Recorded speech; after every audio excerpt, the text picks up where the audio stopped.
Hey everybody, Mishmash Moto here, and LEDUR sent us some LED lights to mount on our motorcycle. These lights can be mounted on the handlebars or any other tube type. They're made to mount on a round type tube. So what we're going to do today is we're going to show you the installation process of these lights and a little bit of before and after, you know, with and without the lights basically at night. We'll have to get that later tonight, obviously. You want to tell them a little bit about the lights? Sure. These lights, the dimensions on them are approximately 4 inches by 9. The lights have an aluminum housing, a PC lens, LED chips. The intensity on these lights is 40 watt, 4,000 lumens. These lights are adjustable 360 degrees left and right and 100 degrees up and down. They do have a waterproof rating of IP68. That means that they are water resistant in fresh water up to 30 minutes to a depth of 1.5 meters. That equates to just under 5 feet. They've also got quite a bit of cooling fins on them, so I don't think you're going to have any issues with the LEDs overheating or anything like that. They also, kit came with some Allen wrenches, came with a little foam strip for smaller bars to basically take up the slack in here. It also comes with a 10-foot wiring harness, and the wiring harness is pretty well made. I'm pretty impressed with it. It comes with a relay. You've got your connectors here, waterproof with O-rings or grommets, whatever you want to call them. You've got your switch here, on and off with a mounting tab. It's got a little light on it there to let you know when it's on. And it's pretty straightforward. You've got a hot in the ground. So hopefully the installation will be pretty simple and I'll be able to find a place to mount everything on the Goldwing pretty easy. Looking forward to seeing how these things perform. Alright, so I've decided what I'm going to do is mount them right here. And in order to do that, to get this on a little easier, I'm going to remove this piece right here. It's just the one screw.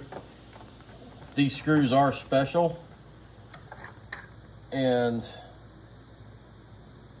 so don't lose or misplace that one. They're a kind of a specialty screw. I pull mine out and back. There's a little tab right there. Get that piece out. It's a little bit tricky, but you pull it out and then you go down. There's 2 more tabs right here that go in and hook up. Set it somewhere safe. And I'll show you how I'm going to put this on.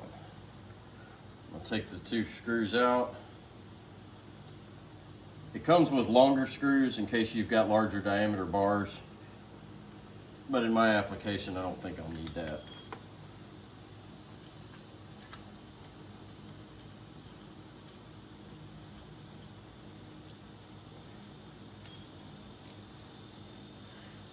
So you've got your 2 rubber mounting pieces in there.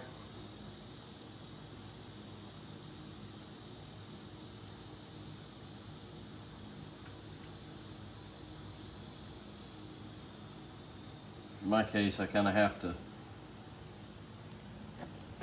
rotate these around a little bit. So I'm going to go ahead and just start with that so I can get this other one started.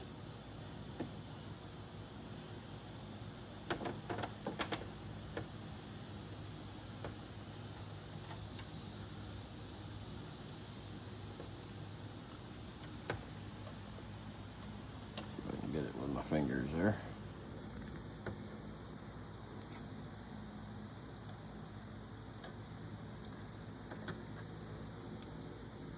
So all I'm going to do for right now is just get them started. Then I'm going to rotate it back up. Make sure my little rubber pieces are still centered.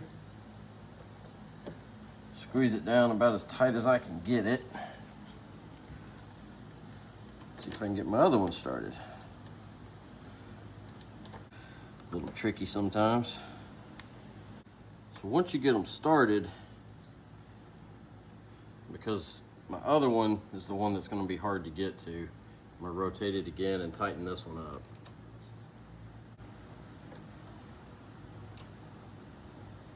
These are just in aluminum, so you don't want to get them bare tight. Just get them good and tight.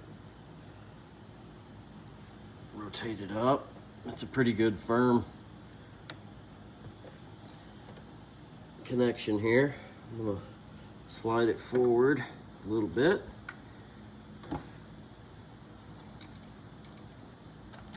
Tighten up the other one.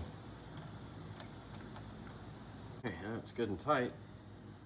And they're not gonna move. I've got to tighten these up after I get them adjusted, but those mounts are good and solid. That's all there is to mounting it. All right, so we just got the lights done. Yep, there they go. They're both working. And I'll come around and show you. Here's where I mounted my switch. Lights on, lights are on. Lights off, lights are off. All right, so I mounted them right here on my crash bar.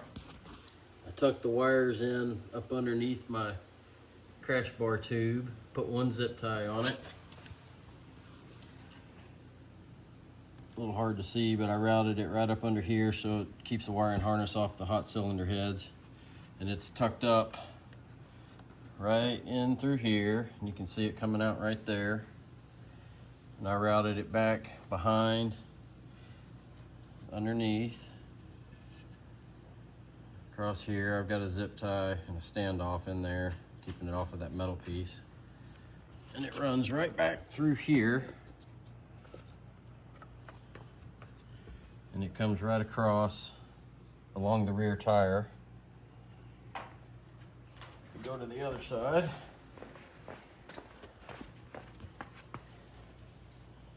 And it routes right back through to the main harness, right into the relay. I mounted the relay with the bolt for the rear brake fluid. It's nice and secure. Panel does cover it, no problem. I ran my hot wire through here. I had to notch out a little piece of my box, and I picked up the third Phillips screw down just because it made it easy to route the wire up and through here. I've got another one for something else there.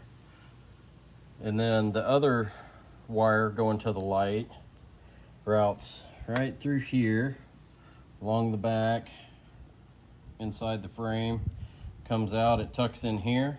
I've got it zip tied to this cable up underneath there so it won't drop down. I've got it routed right through here. And the same way, it's just tucked up under here. It's off the cylinder head. And I've got one zip tie holding it on. And that's how I ran the wires on my 1995 Honda Goldwing GL1500. We'll show you a video later tonight about how it works with and without them. I chose to remove the seat and both of these side panels.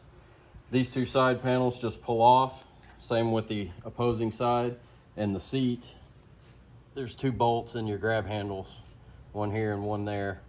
And that's the only thing that I had to do in order to remove my seat. And on my bike, probably the same as most of them, it is a 6mm Allen for the bolts that remove the seat. So that's how I did it. And the only other thing I need to show you is on mine. I had an old cup holder here that was broken, but it was the perfect size bolt and location for this. So I routed it up through there and inside the rubber protector where the other wires and everything are. It's just two Phillips screws, one here and one way up there, a little hard to see. There it is. Anyways, that just pulls off. You can route your wire inside there and put it all back together. Here's what the lights look like at night, looking at the motorcycle head on. Then we headed out on the road to see how they performed on a road test. As you can see through the video, we cycled through the various lighting settings from regular headlights to high beams to the addition of the LEDUR motorcycle auxiliary lights.